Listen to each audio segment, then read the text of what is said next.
Y otro tema importante es el tema del miedo. Oímos constantemente que la gente tiene miedo, que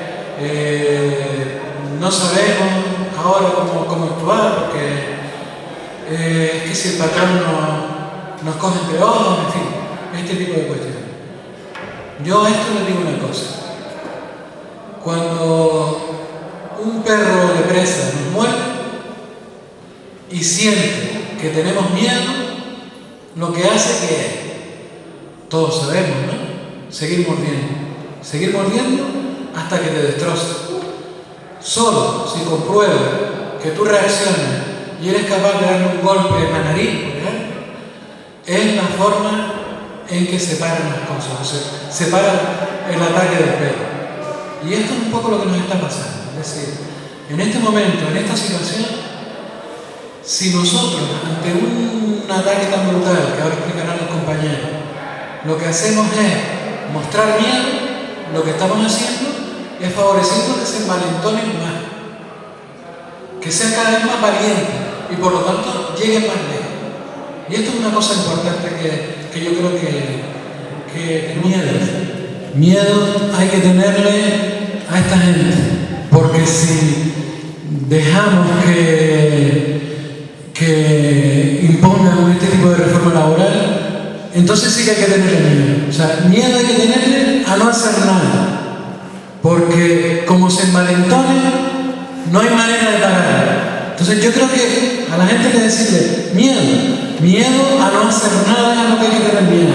Por lo tanto, vamos a cambiar la intervención haciendo referencia a el coste de la crisis, pero no en términos económicos, sino en términos de valores y en términos del coste que puede tener para algo que es absolutamente contrario al miedo y en la esperanza, y que es el único motor que nos puede hacer por vivir, por trabajar, por luchar, por garantizar el futuro de nuestros hijos. Es la esperanza. Y la esperanza es incompatible con el miedo. Y la esperanza debería ser, digamos, el objetivo fundamental de la democracia. Los valores democráticos se sustentan fundamentalmente en algo que es un principio básico, que es la igualdad de oportunidades. Si no hay igualdad de oportunidades, no es que todos seamos iguales, pero sí que todos tengamos las mismas oportunidades. Imagínense, cuando algo sea barata, cuando ustedes van al supermercado y ven que han bajado el precio de los productos, es para que se consuma más de eso. Si se baja el precio del empleo, del desempleo, es para que aumente el desempleo. Es una simple lógica. Es decir, un ejemplo de lo que pasa en un supermercado, yo creo que es perfectamente entendible. ¿Y por qué se facilita y decimos que se facilita y se abarata el despido? Pues simplemente por una serie de disposiciones que se lo voy a explicar muy rápidamente. En primer lugar, el contrato indefinido, los contratos indefinidos que existen en este país, que son fundamentalmente dos: el que da derecho, que tienen los trabajadores más antiguos, que da derecho a una indemnización cuando te despiden, y el despido es improcedente, porque si a nosotros nos despiden, es decir, si el despido es legal, un despido disciplinario, cero dinero de indemnización. O sea, estamos hablando que cuando el despido es ilegal, es improcedente, pues el empresario, al contrario de lo que pasa en otros países, aquí como fruto de algunas de las reformas laborales anteriores, aquí tiene derecho a deshacerse del trabajador indemnizando. Si el trabajador tiene un contrato indefinido de esos de los antiguos, hasta ahora daba derecho al pago de 42 días por año trabajado, hasta un máximo de 45 mensualidades. Eso ya se ha acabado. A partir de ahora solamente se mantiene la otra modalidad, que es el que da derecho a el pago de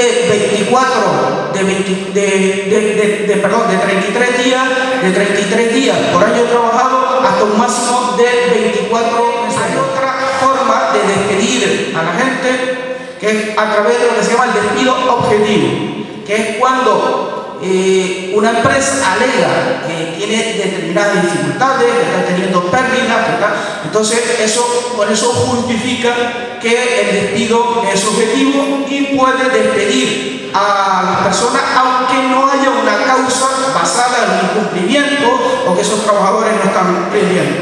Bien, si el despido objetivo se produce y supera al más del 10% de la plantilla, se tiene que hacer a través de un expediente de regulación de empleo. Cuando no supera, se puede despedir individualmente y eso pues da lugar a una indemnización de 20 días por año trabajado hasta un máximo de 2 mensualidades. Hay otro argumento que está dando el gobierno, que es que esta reforma va también a facilitar el que los jóvenes, el que determinados colectivos tengan una situación de menos precariedad, puedan acceder a los puestos de trabajo, y para eso la propuesta estrella es una nueva modalidad de contrato que es el contrato llamado contrato para emprendedores. El contrato para emprendedores se puede formalizar en todas las empresas de menos de 50 trabajadores. Es decir, la inmensa mayoría de las empresas que hay en Canarias y en el Estado español. Es un contrato que tiene un año de periodo de prueba. Un año. Es decir, que durante 364 días el trabajador puede estar expuesto a que mañana lo llama el empresario y dice: bueno, adiós, ha sido muy grata su presencia en esta empresa, pero usted se puede ir, eso sin derecho a indemnización alguna. Pero es que además este contrato da lugar a una serie de bonificaciones de la seguridad social, da lugar también a la posibilidad de que aquellos que están cobrando prestaciones por desempleo, el 25% de su prestación por desempleo se pueda capitalizar como sueldo, es decir, se lo apropia el empresario, pasa a formar parte del salario por estar trabajando en la nueva empresa. Y esto, pues en algunos casos, hay algunos cálculos que a mí me han llegado que en algunos casos se podría estar hablando de hasta 18.000 euros de bonificaciones.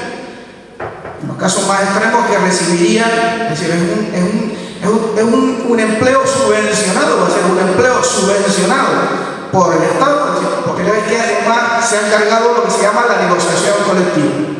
Los sindicatos, en función de la representación que viene a través de elecciones, es decir, nosotros no es porque los sindicatos estamos aquí, tenemos una representación en función de las elecciones sindicales que se celebran en las empresas.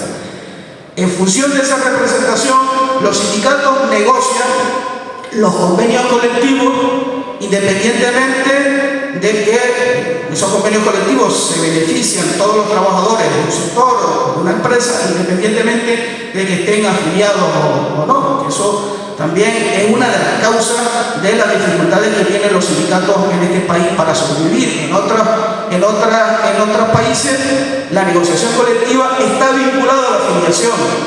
Se benefician los trabajadores, se benefician de los logros que se consiguen en la negociación de los convenios, los trabajadores que están afiliados al sindicato que negocia el convenio. Aquí no, aquí se negocia en nombre de todos y se benefician todos, estén o no afiliados. Bueno, pues esa negociación sobre todo ha sido muy beneficiosa para la razón principal de esta reforma.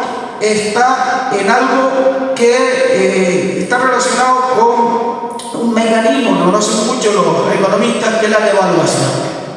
En época de crisis, uno de los recursos que tiene un Estado es devaluar la moneda. Aquí no se puede devaluar la moneda, entonces hay un mecanismo que se llama, algunos lo llaman devaluación interna. ¿Y en qué consiste? Es reducir, rebajar los salarios, y para que funcione, por ahí donde está el gran problema, que eso también se corresponda con una reducción de los precios. Eso es lo que haría que funcionara más o menos estos mecanismos. Esta reforma lo que pretende realmente, el objetivo fundamental, es reducir los salarios.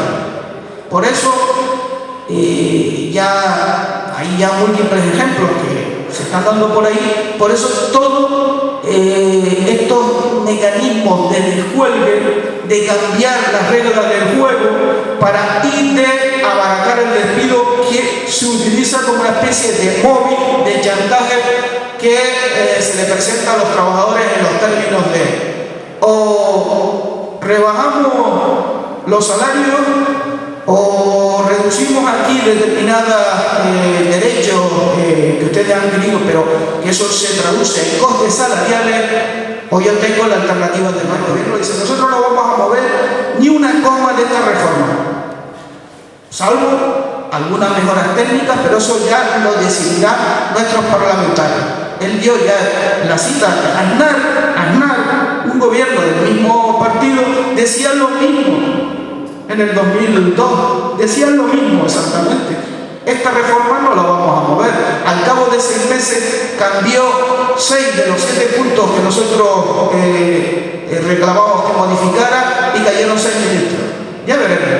Ya veremos si no vamos a mover nada y ya veremos si esto no va a servir para nada. Desde luego, nosotros convocamos una huelga porque creemos que va a servir para nada, no solo para protestar, no solo como derecho al pataleo. Nosotros también hacemos las cosas porque creemos que se pueden cambiar.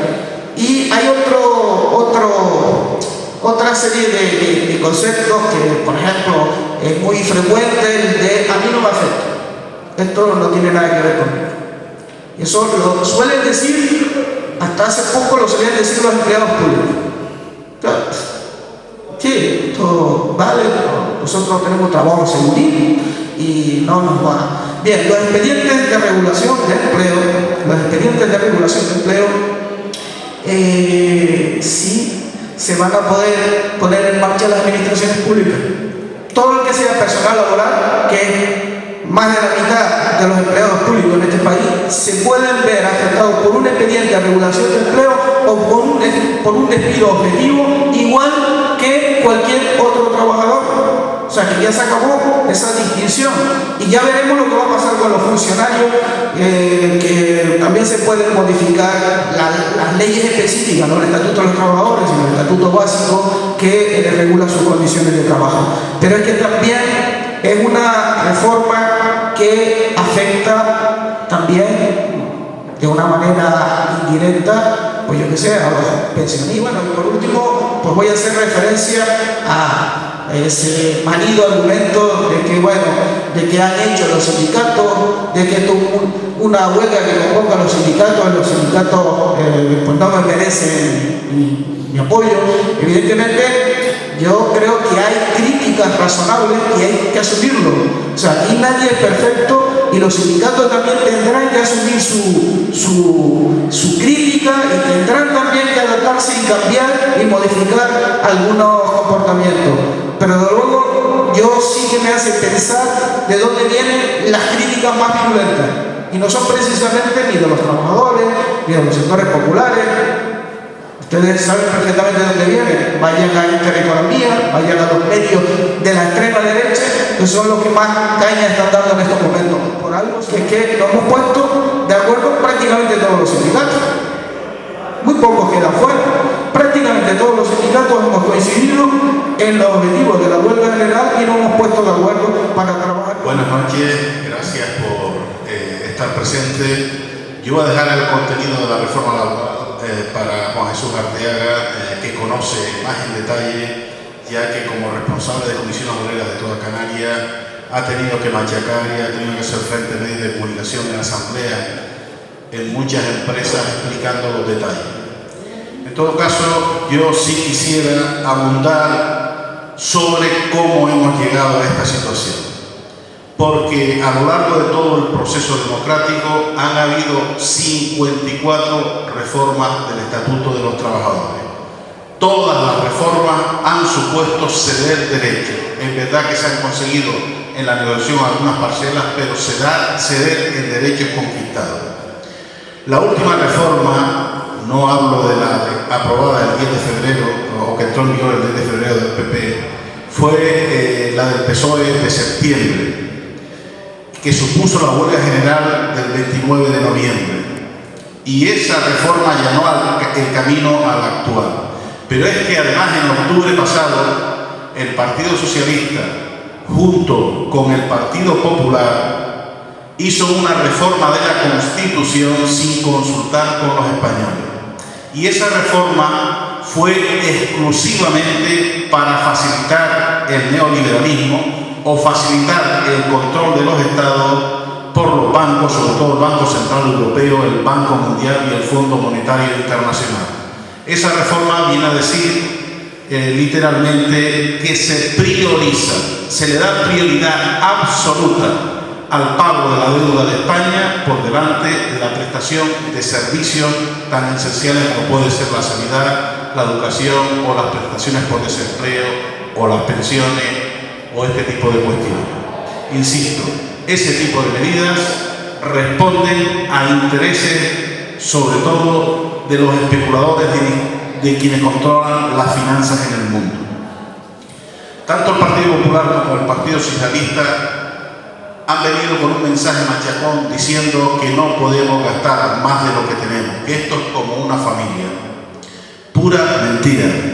Ni el Estado es una familia, y probablemente la familia a la que ellos se refieren sea una mala familia, donde un hijo impone a los padres, PP y PSOE, que mantengan sus privilegios, sobre todo sus deudas de juego, su consumo descomunal, sus salarios descomunales que derrochan por doquier a costa de suprimir el estudio de los hijos,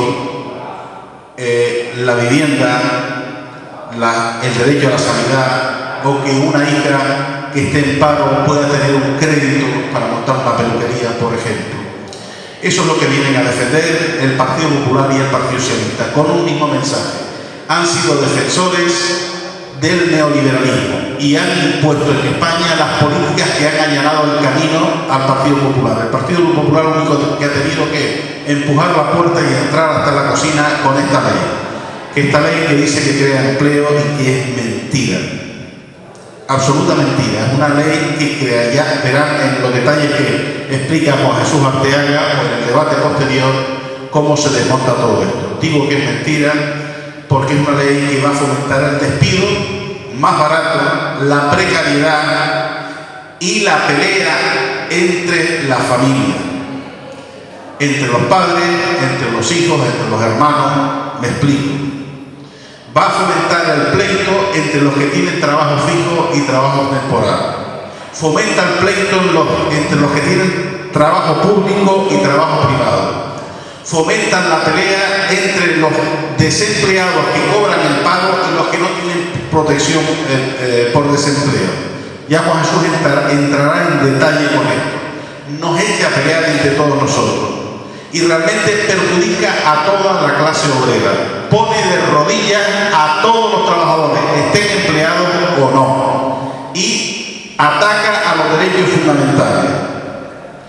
Quiero decir, la huelga que se convoca está más que justificada. La huelga es la herramienta más poderosa que tiene la clase obrera para defenderse. No es verdad que no sirva de nada. La huelga general, gracias a las huelgas generales, hemos conseguido la jornada de 40 horas, hemos conseguido el derecho a las vacaciones, hemos conseguido el derecho a la seguridad social, hemos conseguido derechos a la protección de desempleo, las mujeres han conseguido derechos también, y este pueblo también lo sabe. Luchando se consiguen muchas cosas. Recuerdo lo del almacén del Quinto. Claro que los que luchan primero se intentan desprestigiar y ponerles de violentos, pero el mundo respeta a los pueblos que luchan y consiguen sus derechos por las luchas. Es imprescindible la huelga general y perderle el miedo. Este pueblo ha luchado y a pesar de esas luchas de estar en la calle, de estar encerrados en el ayuntamiento, de estar encerrados en el almacén del Quinto, se consiguieron cosas. Se respetan los pueblos, incluso las instituciones respetan a los pueblos que luchan. Les recuerdo países como Sudáfrica, en aquellas huelgas en la lucha contra la apartheid, es uno de los pueblos más respetados del mundo. a las luchas pacifistas en la India, a las luchas de la Revolución Francesa, para los que somos progresistas, las luchas de Angola, las luchas de Cuba, las luchas de Venezuela. Los pueblos respetan, y no hablo de los medios de comunicación que intentan desacreditar, sino los pueblos del mundo mayoritariamente, si no miren en la ONU, sobre todo los pueblos pobres, respetan a aquellos que luchan. Tenemos que hacernos respetar, insisto, porque está en juego nuestros derechos. Por otro lado, ¿qué es lo que pretende el gobierno y la patronal? La patronal española, hablo de la patronal española, habla de que el mercado había que flexibilizarlo porque era muy rígido, porque no se crea empleo así. Una mentira más. Con la ley anterior, en la etapa de bonanza fue la etapa que más empleo creó en España. Dicen que es caro el despido y hay 5.600.000 expulsados de sus empresas. Si es tan caro como hay tanto. Lo que pretende la patronal, y lo han dicho literalmente, es que tengamos los salarios de China, que tengan los impuestos de Marruecos, que los productos que aquí se producen tengan los precios de Finlandia y que los convenios colectivos sean los de Bangladesh. O sea, quiero decir, el poder absoluto para la empresa, la esclavitud, no pagar impuestos y empobrecer a la clase trabajadora, no solamente por pagar menos salario, sino porque pagan menos impuestos al Estado y el Estado no podrá hacer frente a los servicios fundamentales. Eso es lo que está en juego. Les recuerdo, por aquello de la familia, que no nos puede servir de ejemplo, no nos vale la familia que utiliza el Partido Socialista y el Partido Popular, que no hay dinero para los servicios sociales, para garantizar las prestaciones por desempleo a la población, a la seguridad social, etcétera, etcétera. Sin embargo, sí hay dinero para prestar 230.000 millones de euros a los bancos que se siguen forrando y que nos han llevado a esta situación. El Estado se endeuda para prestar a los bancos principales responsables de la situación en la que estamos. Pero sin embargo, como dije antes, no hay dinero para apoyar el crédito de una familia que se va a quedar sin vivienda o que no tiene para comer y que tiene que recurrir a la solidaridad familiar. Esto es lo que está en juego. Son mentiras, los medios de comunicación son privados en su inmensa mayoría y controlados por el Partido Popular y el Partido Socialista, los pocos públicos que hay, y hacen la campaña a su favor. Una campaña de miedo, como dijo el compañero Antonio, una campaña de confusión a la población. No va a servir de nada, mentiras.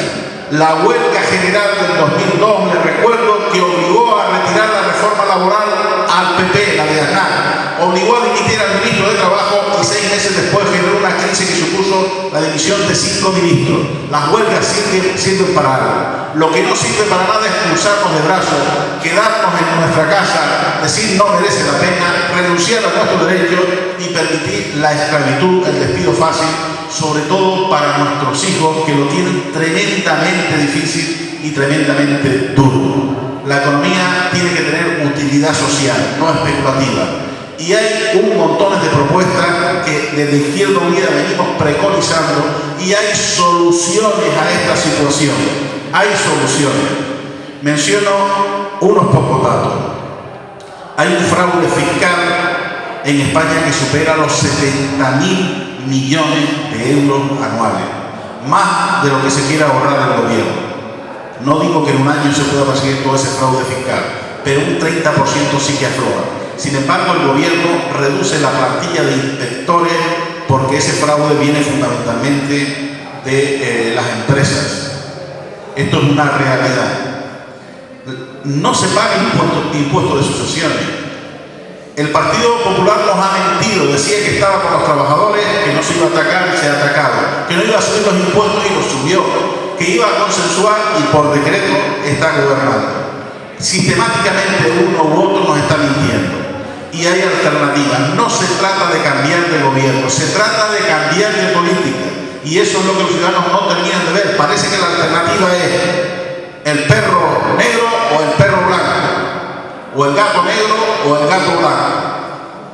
Y en un gobierno de ratones no vale poner a un gato, sea negro, blanco o blanquinegro, sino hay que poner un ratón que ofrezca una alternativa que responda a los intereses de los ratones, de los pequeñitos en este caso, y que nos demos cuenta de la fuerza.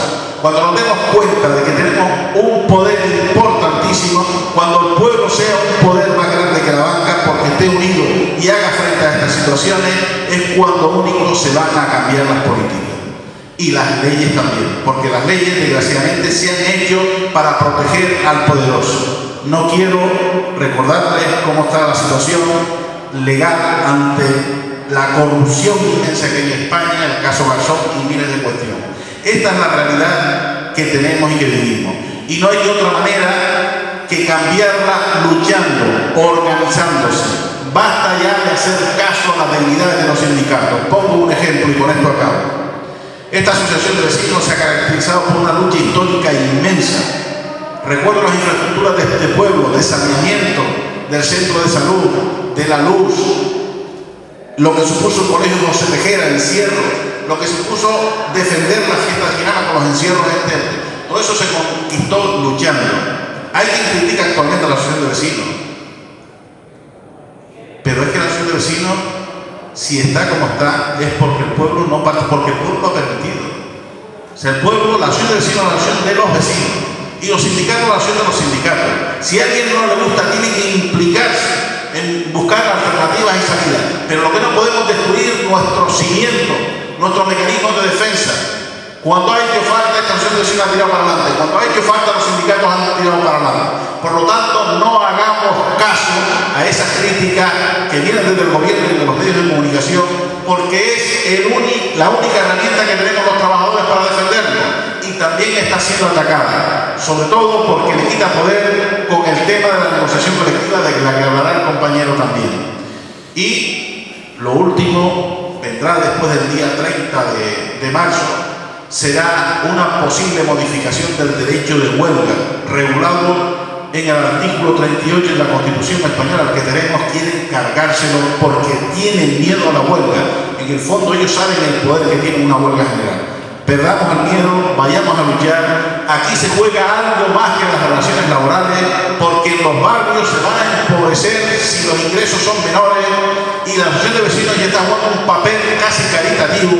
Por lo tanto, tiene repercusión no solamente en el puesto de trabajo, sino en toda la sociedad y en las relaciones que se están dando. El bar venderá menos, cerrarán muchos comercios locales, se arruinarán muchas familias, tendrán que prestar asistencia cuando son derechos, insisto, que han sido conquistados con sangre y muerte y cárcel de muchas huelgas generales, de muchos luchadores que han estado trabajando, insisto, porque tengamos los derechos que tenemos actualmente. Yo les invito a que después de que escuchen los argumentos que el compañero Juan Jesús Arteaga va a explicar, que nos organicemos en este pueblo para que este pueblo se haga notar en la huelga general como ciudadanos de Ginama, que estamos en contra de eso porque en el fondo somos trabajadores aunque estemos en paro. Y este pueblo tiene un índice de desempleo impresionante, que se esconde, anda cerca del 50% de desempleo el pueblo de Ginama, cerca del 50%, y en torno a un 20% no cobra ningún tipo de prestación. ¿De qué vive? Gracias a la solidaridad, sobre todo familiar. Insisto, les animo, hay razones más que suficientes para ir a la huelga general. Luego entraremos en qué podemos hacer aparte de la huelga general y cómo contribuir para que sea un éxito. Insisto, está en juego el futuro, sobre todo de la generación de la gente joven que va a estar esclavizada y en unas situaciones que el compañero explicará. Muchas gracias.